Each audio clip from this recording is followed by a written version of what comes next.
नमस्कार दोस्तों, कैसे हैं आप। मैं doctor Bhubaneswar Dixit.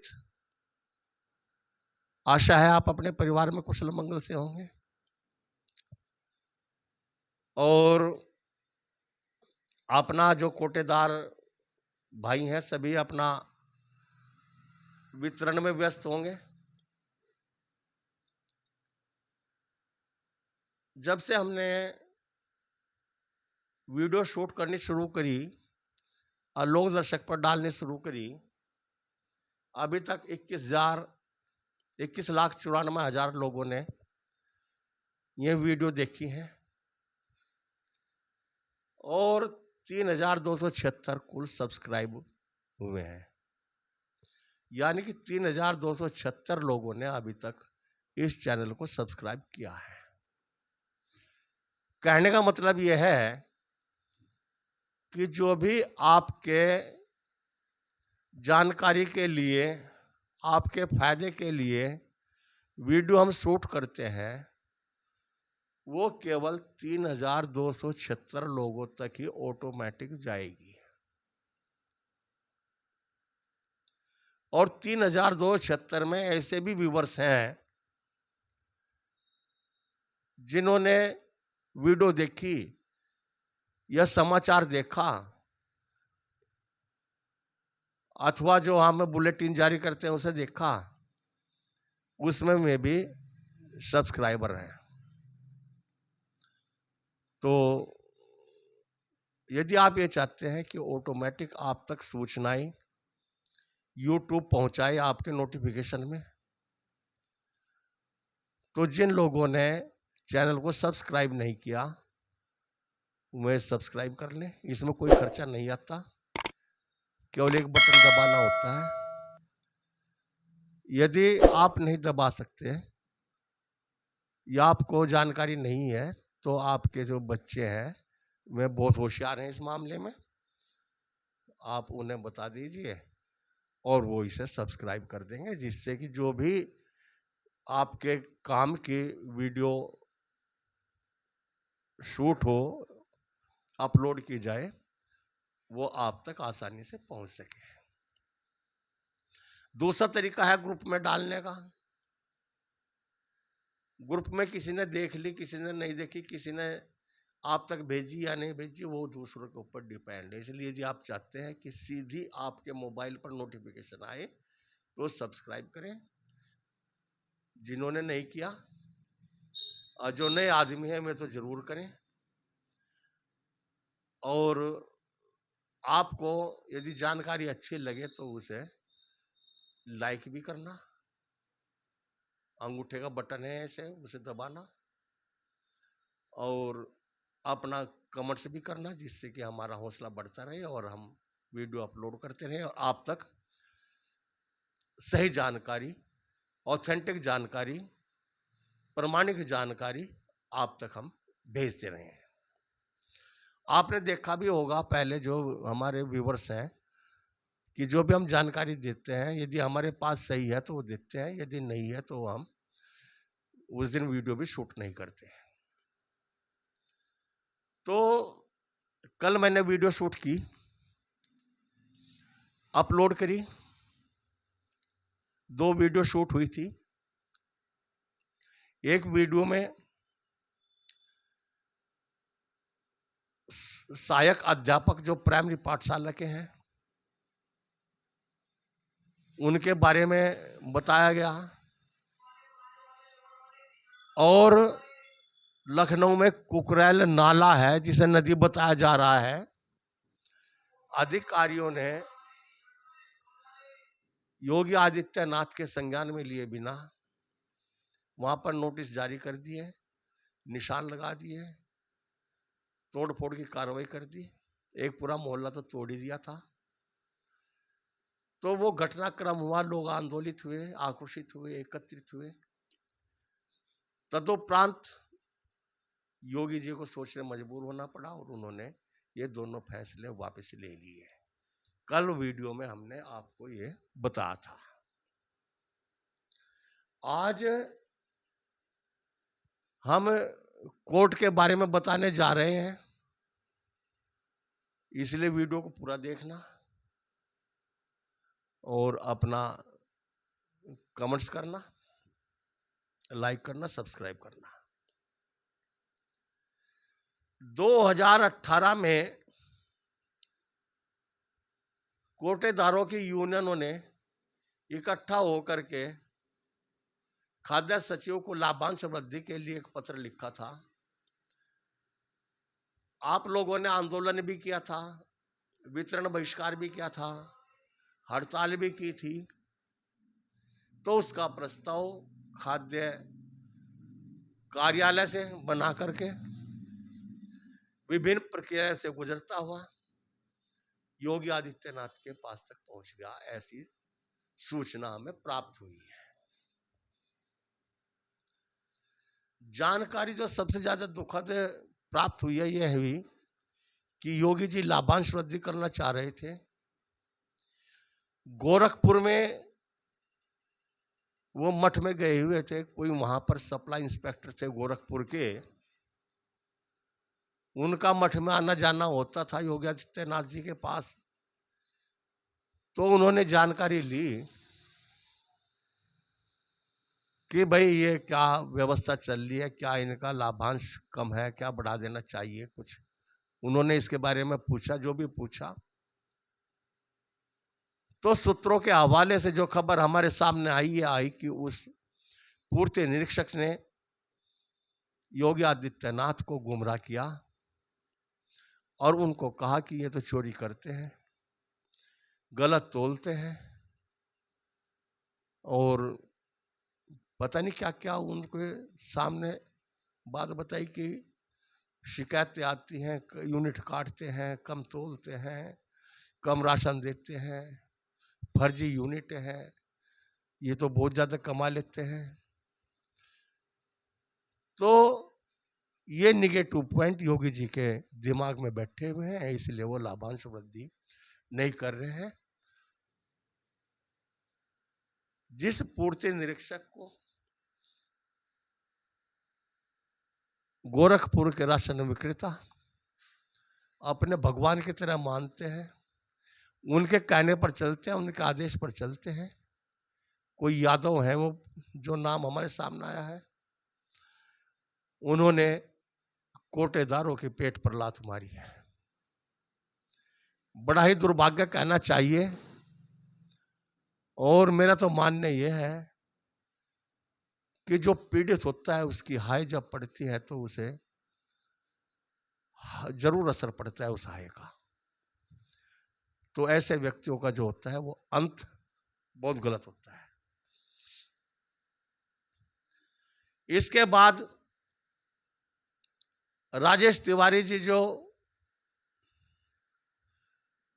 All India fair price shop dealers federation के प्रदेश अध्यक्ष हैं, उन्होंने एक याचिका 36,651 सन 2018 हाई कोर्ट में दाखिल की थी।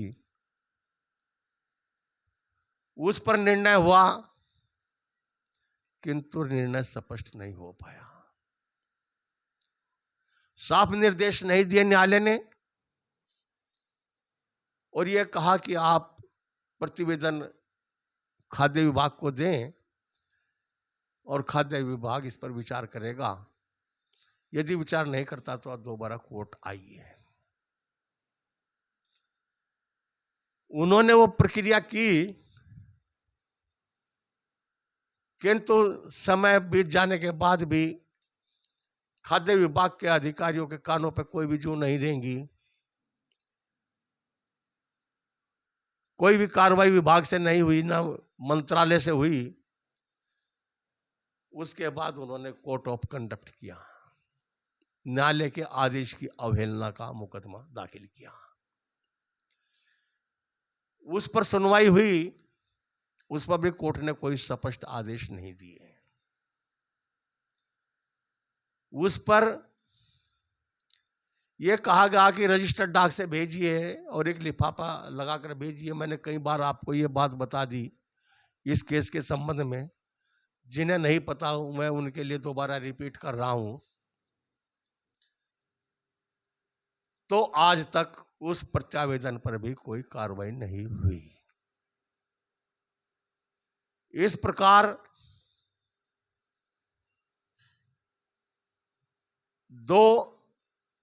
एक अवमानना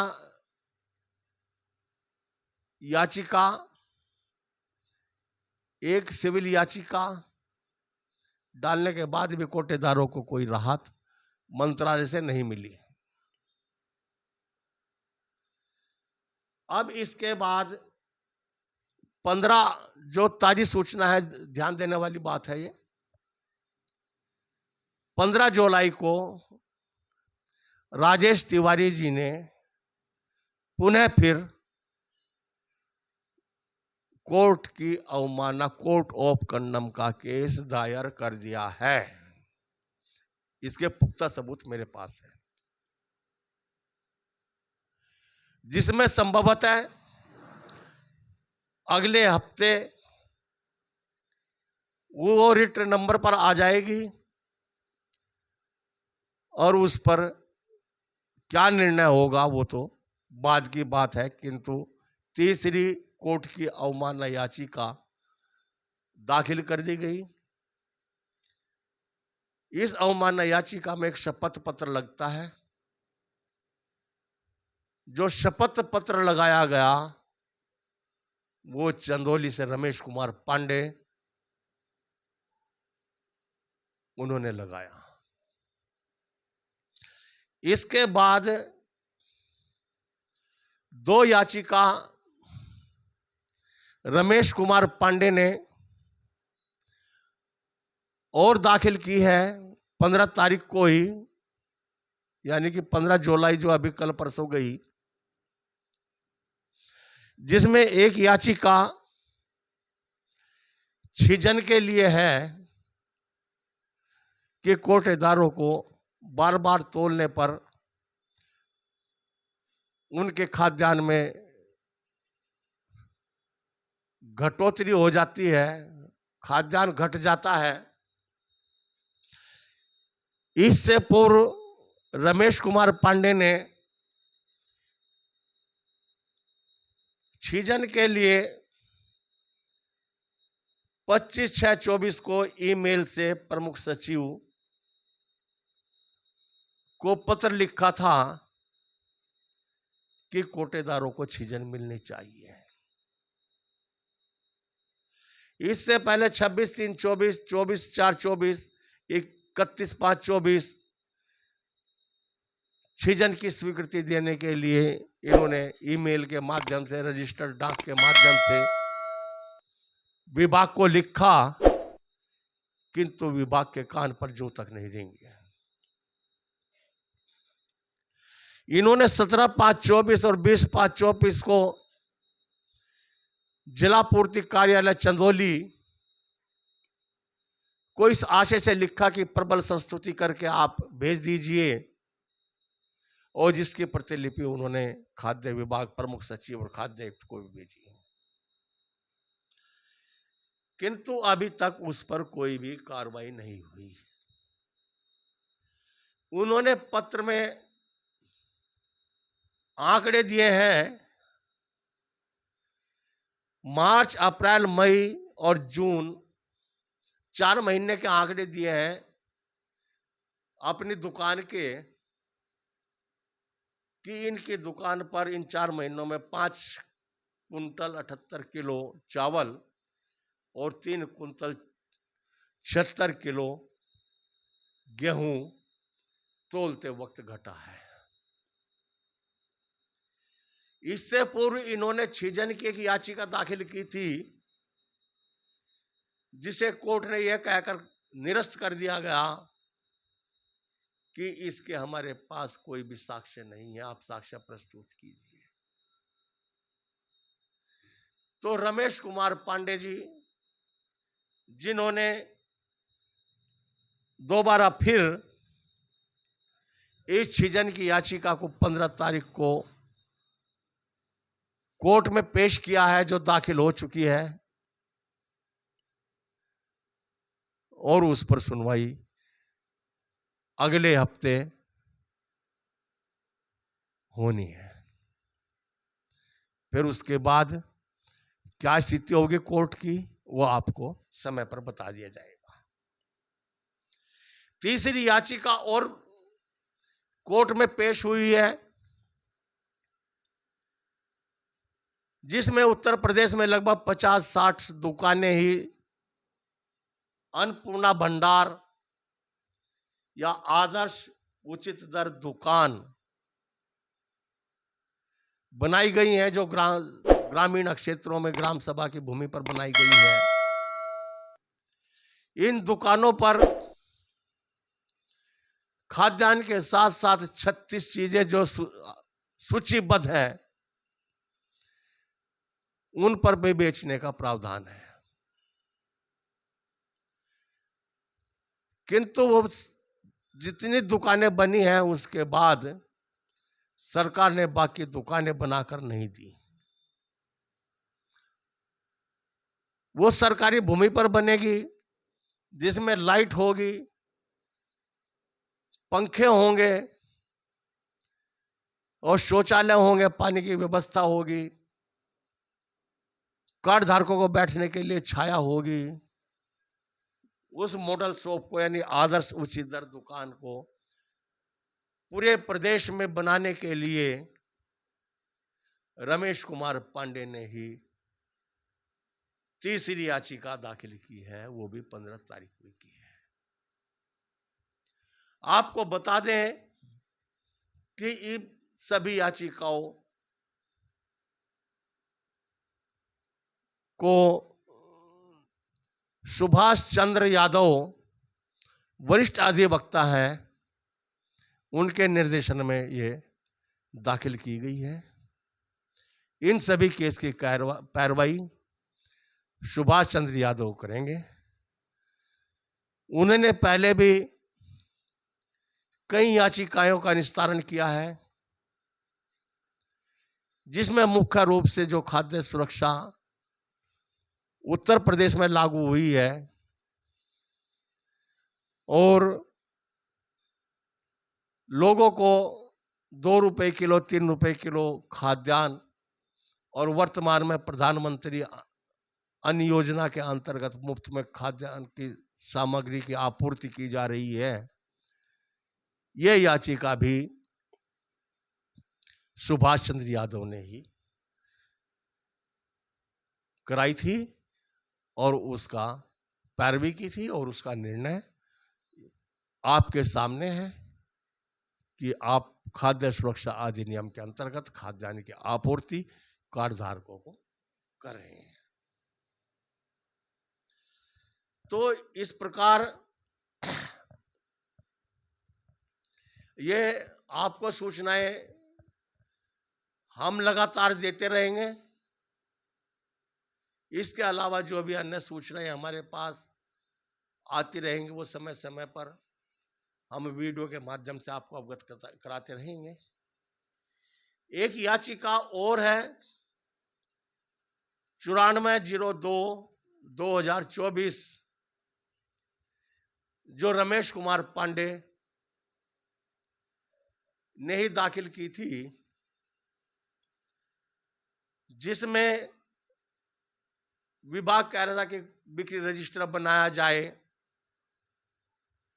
कोई भी सूचना के अधिकार में कोटेदार से बिक्री रजिस्टर मांग लेता था, जबकि ई पोस्ट मशीन से इलेक्ट्रॉनिक्स माध्यम से खाद्य का वितरण हो रहा है, तो उसमें बिक्री रजिस्टर की बाध्यता खत्म होनी चाहिए।